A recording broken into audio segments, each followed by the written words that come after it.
So good afternoon, everyone. Now let us talk about Jose Garcia Villa. He is a Filipino poet, a critic writer, and a painter. Now let us dig deep into his name is Jose Garcia Villa, and his lifespan is he was born on August 5, 1908, and he died on February 7, 1997. And he was buried in New York. And according to the source that I searched, he was wearing a brown Tagalog daw sa iyahang paglubong sa iyaha. And his pen name is Loving Lion, a combination of dog, eagle, and lion. And he explains that this combination,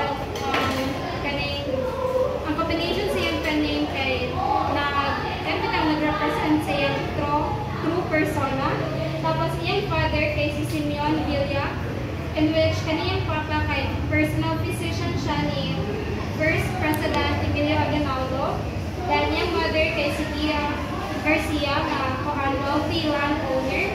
And iyang wife kay si Rosemary Lam. And there are some information na nag-ingon na they are not married, and there are some information po na nag-ingon na kanang wala daw sila or kanang nag-divorce sila. But still, ako lang i-include na wife niya si Rosemary Lam. Tapos, iyang children kay si Randall and si Lance. Iyan ang mga anak kay Rosemary Lam. And actually, may kayong information dyan about sa iyang life. Bisan sa early childhood kay wala kayong magawas. And his notable achievement ay na-declare siya as Philippine National Artist for Literature at 1973. And he is known for modernist poetry. So, before or after niya magkuha ng mga works abroad, kaya bumalik siya sa Philippines para magtrabaho, and then naturagya po siya ginawa sa New York. And then here, after he was studying before siya nag-migrate sa New York, he was studying before sa University of the Philippines, but after publishing a collection of sensual poetry called Man Songs, mo niyang ikuan, he produced or he published na poems before. He was suspended from the University of the Philippines in 1929. Somehow sa pag-publish niya ng mga poems, erotic poems, kahit na expelled without siya na-suspend. And then, on that same year, nakadaog po siya of prize, or nakadaog po siya sa competition sa Philippines na ang money na yan nadagan ato ang competition kay mo yung use in order for him na makamigrate sa New York or sa laing bansa. And then, after makamigrate niya sa laing bansa, kay nag-eskwela siya sa University of Mexico, na doon niya na-achieve yung bachelor's degree.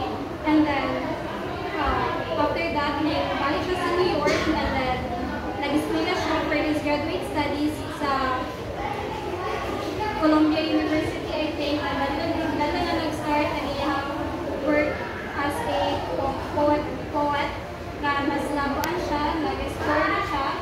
Then, these are his innovations in poetry and his notable works. So, ang iyang innovations kay comma-com, anong mga comma-comma after every word sa poem, and then reverse consonants rhyme scheme. So, wala ko nakaprovide of examples para ano nila. And his notable works, actually, dapat siya works. These are some of his notable works: The Anchored Angel, The Emperor's New Sonnet, Footnote to Youth, or Footnote to the Youth, and then God Said I Made a Man. Then these are his awards and honors. Some of his awards and honors: Guggenheim Fellowship on 1942, Wallingham Foundation Fellowship on 1951 to 1952, and then Schelling Memorial Awards in 1958, and Philippines Pro Patria Award on 1961, and Philippines Cultural Heritage Award in 1962, and then Rockefeller Foundation Fellowship on 1963 now. Let us proceed to one of his work na akong i-discuss, and that work is God Said I Made a Man. So this work, or this poem, this poetry of him is all about the Creator. It's the first stanza sa poem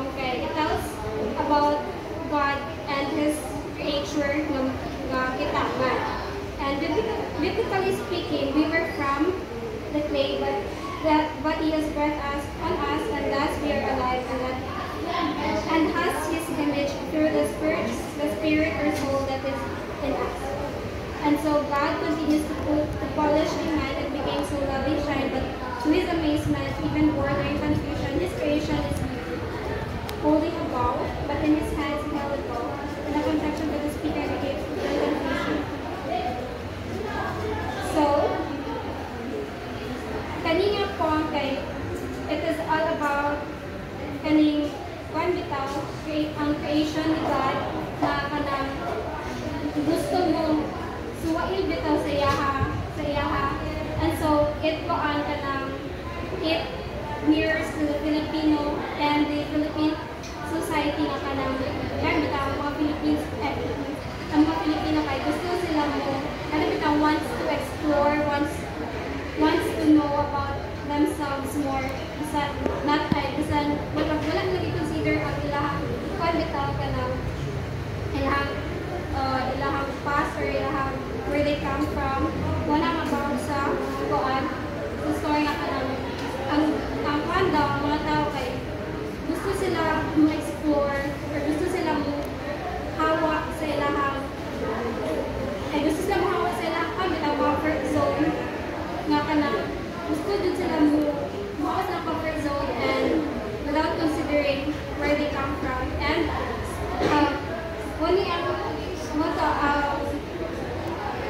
it talks about the kind of intellectual curiosity of man and the wants to explore life. And so this poem is sa last line sa poem it still reminds us human na even though we want to achieve something, we still have to look back on where we came from